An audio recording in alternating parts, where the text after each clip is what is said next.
All right, welcome to Chapter 6, Section 2, called Reflections. This is for Math 8. So a couple things you'll see on your screen here. The first thing you should see is a due date. I don't see that on the teacher preview, but you will see it on your student side.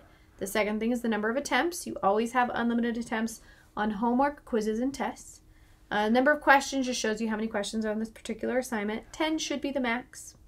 Grading policy is best score, so whichever attempt is the best one is the one you keep. Partial credits enabled. So if you answer 1 of 10 questions correctly, you get credit for 1 question, or however many questions you answered correctly.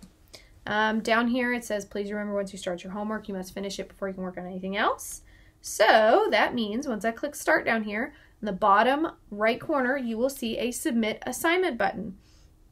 You want to make sure that you click that button when you're ready to leave this screen. So whether you've started any of these, some of them, all of them, you don't click the little red X up in the corner or wherever the X is on your screen, or you don't just close your computer. You click the submit assignment button.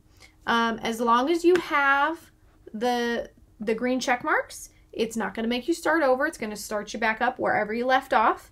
If you don't click submit assignment and you just close the screen, it's going to assume you want to leave the attempt open. Remember, you have unlimited attempts. There's no reason to leave it open. The system will lock you out of everything if you do that. So just make sure, click submit assignment so it doesn't lock you out. The other big thing that it does is it affects the grade book, meaning it gives you a grade for it. So your teacher can actually see what you've been working on. Before you click submit assignment, your account's basically frozen. We don't get to see what you've been working on. So very, very good habit. Get in the habit of clicking that button every single time you want to leave the screen. On the side, we have explanation, example, and message center. Explanation tells us that you're going to lose your question attempt because it's going to explain this exact problem to you. So it's not going to give you the answer and then let you come type it in. Sorry, that's not how this works. But you can click on example, and this lets you look at it for free. There's no penalty or anything like that for looking at the example. So this shows you exactly what it wants you to do for this problem type. And then you can close this. You can open another example if you'd like to. You can also message your teacher directly from this screen. All right, so really quick, let's review. For Chapter 6, what we're looking at is what's called rigid transformations. And what that means is that we're taking a figure, whatever it is, and we're moving it around the screen or the coordinate plane. We're not changing the size and the shape. We're just moving it around. So over here you can see we have 3 types of rigid transformations. We can reflect an object, meaning we can flip it over a line. So it just flips over, and you can think of a mirror image. It's backwards, but it's identical. It's just backwards. We can turn it or rotate it, and you can rotate it, left or right. It really doesn't matter which way we rotate this guy, but it's spinning usually around one point. Or we can translate a figure, meaning we can slide it up, down, right, left. You can do more than one translation, which kind of makes it look diagonal when you do more than one. But it's always just, that means you did 2 things when we see it kind of diagonally moving. So we're going to use one of these 3. For this section, specifically, we're going to look at reflections. So section 1 was all about translations. Now we're going to look at reflections. So it says, using the pencil, plot the reflection of point A across the y-axis. So with this one, the main point is that you want to make sure you're looking at the right axis. So if it says y-axis, that's this guy going up and down or vertical. If it said x-axis, then you'd be looking at this other line, which is going horizontal or right and left. So the big thing when I'm reflecting is if I'm reflecting from the y-axis, I want it to be the same units away on the other side. So I just want to say this one is 8 units away. I can see that because of the coordinate. I know it's 8 units away. So I'm going to come over to the y-axis and I'm going to go 8 units from that on the other side. I'm just reflecting it over there, and that's all they're looking for. So that is a reflection across the y-axis. If it was the x-axis, then I would have done it going down. I would have said, well, this is 9 units away, and I would have gone down 9 units. So it just depends on which axis it's asking you to reflect over. All right, so point A is shown. Reflect A across the y-axis, then reflect the result across, the x-axis, and then reflect it across the y-axis. Plot the final point. Important, only plot the final point in your answer. So I'm going to plot both, and then I'll erase one so we can see what it's talking about. So we have A, and we're going to first reflect it across the x-axis, and the order matters. Make sure you do it in the order it's asking you to do it. So this guy is 4 units away. I can see that because of the coordinate. It's 4 units from the x-axis. So I'm going to go 4 units down. This is my first reflection. I'm going to want to erase this in a minute because I don't want to see this one, because now I have to reflect it across the y-axis. So this guy is 6 units from the y-axis. So it's 6 units over here. So I want to go 6 units the other direction from the y-axis. So it's not 6 units from the point. The point has to come over 6 units from the y-axis here. This is my line of reflection, this y-axis. So if you notice, both of these points are 6 units away from this middle axis point here. I need to go back and erase this guy because they don't want to see this step. I would get it marked wrong if I left that there. I was just showing it so that we could see what was happening. So this is 2 reflections, which is why it looks diagonal. So I'm going to go ahead and check that. Perfect. We're going to continue. The next one here is reflecting a point across an axis and giving its coordinates. So now we have to pay attention to what the coordinate's going to be. So we can see the figure below has a point marked with a large dot. First, reflect the figure across the y-axis, then give the coordinate of the marked point in the final of the original figure and the final figure. So I'm gonna grab. I can't grab this guy if you're watching my first video for this one for section 1. It actually let me click on it and there was like a little pointer finger that turned into like a little grab. But now I can see in the toolbar over here I have the reflection. So there's reflecting across the horizontal line, reflecting across the vertical line. So this is definitely important because this is going to change things a little bit as far as what I do. So I need to pay attention to what it's asking me to flip over. So the y-axis is a vertical line. So I want to click this vertical line, and then I need to place my reflection line, which is the y-axis. So I'm going to click right on top of it, and it flips it for me. Okay, so it's not actually asking me to flip it. I just have to tell it where the reflection line is. So just be careful about that. Make sure you're choosing the right one. Is it vertical or is it horizontal? And then make sure you place it right on the axis because that's where we're doing it. We're not doing it from any other line right this moment. So the original point was -2 and 4. So -2 and 4. The new one is 2 and 4. So if you notice, the 4's didn't change, the y-coordinates didn't change, but the x-coordinates went from negative to positive. So flipping over this y-axis changed the x-coordinate from negative to positive because I was on the negative side already and I flipped over to the positive side. If I was on the positive side, it would have flipped over to the negative side. So if they were asking us to do this over the x-axis, my x's would actually have stayed the same, but the y-coordinates would have flipped from negative to positive or positive to negative. So this is already positive. If I flipped over the x-axis, I would be down here in the negative for -4. So it's a rule we want to pay attention to because they're going to ask us to do this without a graph pretty soon. So we want to understand the rule, or they're actually going to ask us to identify the rule is what they're going to do as we move forward here. So let's go ahead and check, unless it didn't click. All right, perfect. Let's keep moving here. So the next one is called finding a coordinate of a point reflected across an axis. So, immediately, we have to look at this without a graph. So they want us to understand that idea. If we're reflecting across the x-axis, we're not going to be changing the x-coordinate because it's going from top to bottom. What we're changing is the y-coordinate. So the x-coordinate is going to stay exactly the way it is. But the y-coordinate is going to change. If I'm reflecting across the y-axis and it's -4, I'm going to go up 4 above the y-axis. So it's going to change to a +4 because I'm flipping it over that x-axis. If I'm flipping over the y-axis, the y isn't going to change because I'm staying consistent with the y. I'm just going across. So I'm going to go from -3 or +3, and if I'm thinking of a coordinate grid, that might be a little easier to look at. If I'm at +3, remember it's 3 away this way, so it's now 3 away this way. This is -3 instead of +3. And so that's the exact reason this one changed. I was at 3, -4 like this. So I was at -4, and when I reflected over the the x-axis on this first one, I went up 4 like that.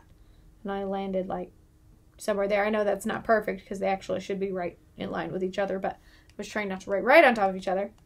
So with the second one, I'm going from +3, but the y is not changing. I'm going straight across. So I'm going from +3 to -3. So it's one of those patterns. We just need to make sure we're paying attention. If it's the x-axis that's the line of reflection, it's the y coordinate that's going to change. If I'm flipping over the y-axis, it's the x coordinate that's going to change. So we just need to pay attention, as we go forward. I know that can be a little confusing because it's kind of backwards from, what we're doing there. All right, so we have reflect. Stop doing that. All right, whoop.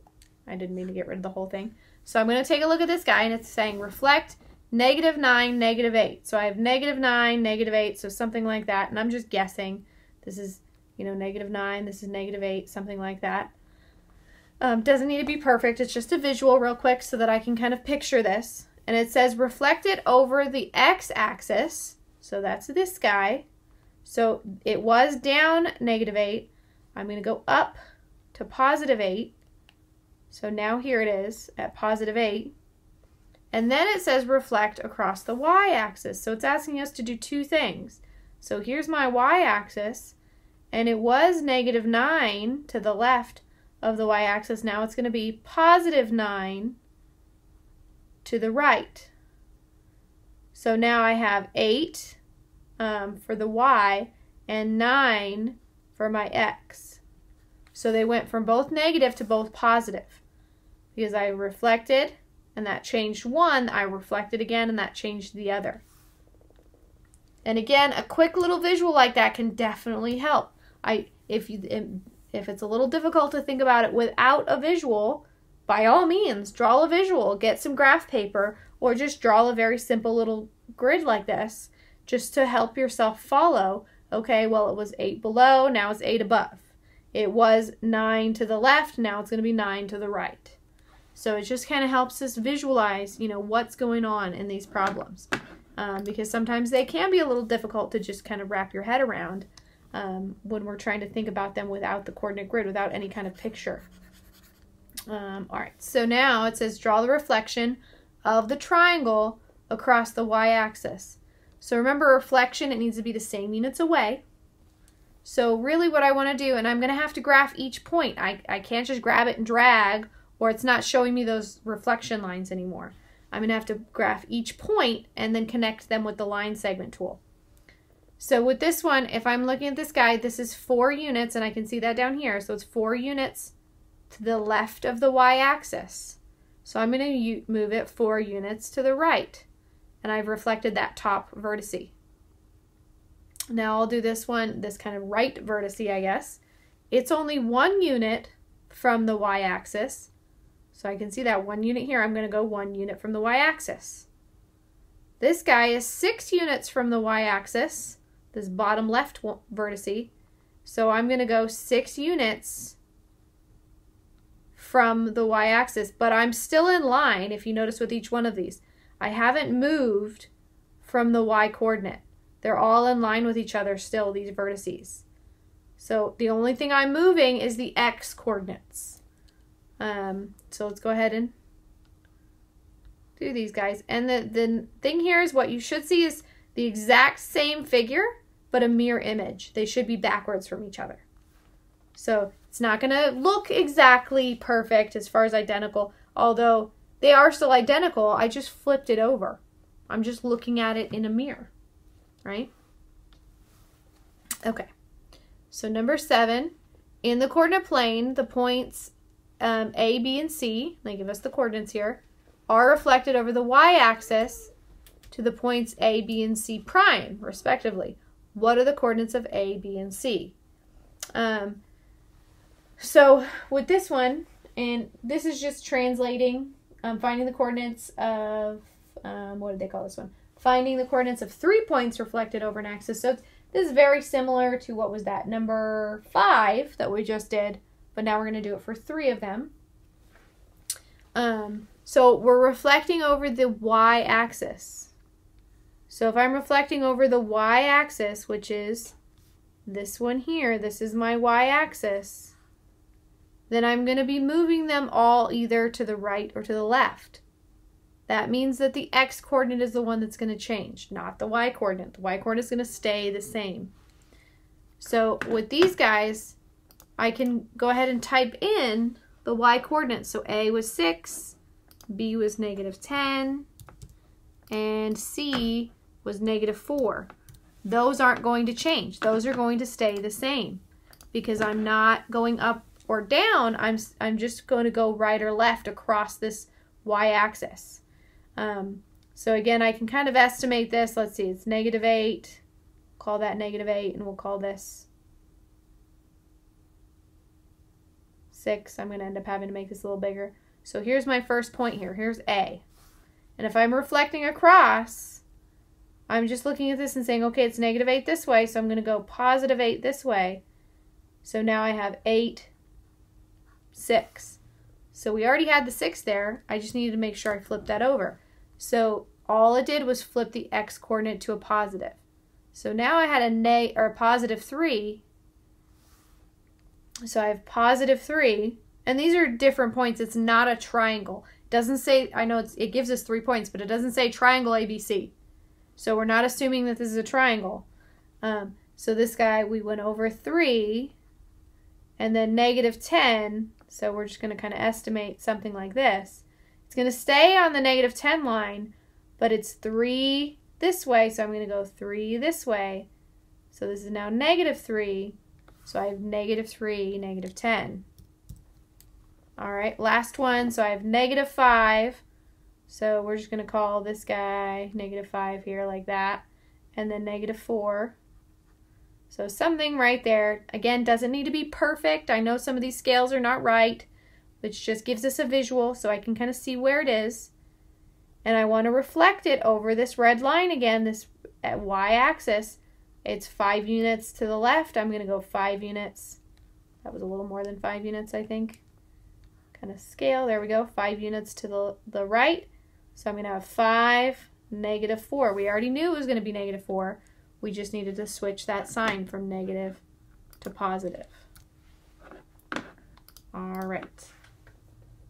So number 8 is finding the coordinates of a point reflected across an axis and translated. So now we're going to do 2 things. And we're going back to translations a little bit here. So first, we're going to reflect -5, 4 over the y-axis. So this is the same thing we were just doing. The y isn't going to change. This is going to stay 4. It's the x-coordinate that's going to flip signs. So that's reflected over the y-axis. As long as I know that rule, I can see that already. Again, if you need the visual, draw the visual. That's perfectly fine. It's definitely very helpful to see what's happening. Translating it, that's when we slide it up, down, right, or left. So if I'm translating this 2 units right, or right 2 units as it says, then that affects the x value because right and left are the x axis. So I'm going to go 2 units right, that's +2 units. And I can just add this to the x value and say 5 + 2, that's 7. I didn't do anything to the y value here, so it's going to stay 4. So it's going to go 7, 4. And I'm going to go through and I'm going to look at the visual because I think sometimes that's much more helpful. So I have -5, +4, something like this. So here's my original point. It's going to reflect over the y-axis, which I'll make that blue this time. So it was 5 units this way. It's going to be 5 units over here. Oops, I don't know why I put -5 and 5 over here. So that's 5, 4, right? And now it says move the result 2 units to the right. So I'm going to go 2 more units this way. So that's 1, 2. That would be 5, 6, 7, right? So now we're going to pretend like that's 7. Sorry, I know that's not a very good bit there, because if I have it here, then it's 5, 4, like that. And now I'm going to move it 2 more units over like this, which would be 7. 5, 6, 7. So 7, 4. So if that helps you to see that visual, by all means, draw the visual. Doesn't have to be a super crazy coordinate grid. We don't need graph paper. We can just do something very simple like this on our page to help us visualize what's happening. All right, let's go ahead and do number 9. So number 9, we're going to write a rule to describe a reflection. So when we're looking at this, they're showing us, here's a triangle. We have ABC, and it was reflected across the line y equals x. So this is a little different because we haven't done this yet. What they mean is it's reflected over a diagonal line going right through here like this. This actually is the same idea as reflecting over both axes at the same time is what really kind of happens. So we can see the new reflection here of ABC prime. That's all that means when they give us this little tick mark. It's the image. So here's the pre-image, the first image. Here's the image, or the final image. So we want to show what's happening here. So we were at -2, -4. For A, now we're at -2, -4. But they're flipped positions. So now it's -4 and, whoops, not +2, -2. And then B, I wonder if they're going to flip positions also. So now I had 6, 1, and now if I look here, now I have 1, 6. So they did. They, in fact, flipped positions. They're still both positive. These are still both negative. So it's not changing the negatives or the positives, but it's flipping the x and the y positions. So I'm going to guess that this is going to be -9 and 3. Let's confirm it. So C, this was 9, and here's 3. So 3, 9 if we read the coordinate correctly. C, now I have -9 and +3. So perfect. My analysis or my guess kind of worked there. I'm flipping the position of x and y. So when we're looking at this, writing a rule, we just want to see what's happening. What can we visually see is happening? And then looking at the coordinates, what do we see mathematically that's happening? How do I actually write a rule for this? So down here, they should always start with xy. If you see one that says yx, that's immediately not going to be one of the answers. So xy is how we start here. And what we want to do is, what are we going into? So remember, they were flipping. It's not going to be xy anymore. We're flipping the positions. Now it's going to be y and then x. But they didn't change signs. So it was -2, -4. It's still -2, -4. They're just in the opposite positions. It was +6, +1. It's still +1. It's still +6. So we don't want to show negatives on the coordinate, because that would mean that it's changing signs. So it should be x and y. It should still be x and y on this side. We shouldn't see any negatives. So anywhere where we see these negatives, we can ignore them. This one down here, it shows x, y, then it goes to y, x. This one is just showing that it's flipping positions, which is exactly what's happening. If we look over here, we have negative, negative, negative. All of these negatives we would ignore. That's not what's happening at all. The negative sign shouldn't be in there. I'm not saying that these aren't negative. I'm saying that it's not flipping signs. And if we put this negative here, what it's saying is y, whatever it is going to flip signs. So that would mean that this went from -4 to +4. Well, that's not what happened. It stayed -4. So we want to make sure we're being careful when we're choosing that rule. All right, last one. We are going to do a line of symmetry. So we want to divide this figure in half perfectly. So be careful with this one. You wouldn't want to draw a line like this. It kind of sort of divides it. It doesn't do it perfect because here's 3, here's 2. So that one wouldn't work. What we want to do is we want to literally divide the figure in half. So like to divide this little T figure in half, I'd have to go across the middle of it like that. And then if I could fold on that line, it would fold perfectly onto each other. So again, just kind of depends on the figure they give you there. You just want to figure out where would the middle mark be, or where could I fold it in half so that I have 2 perfect pieces if I were to cut it in half there. All right, that was section 2. I will see you in section 3.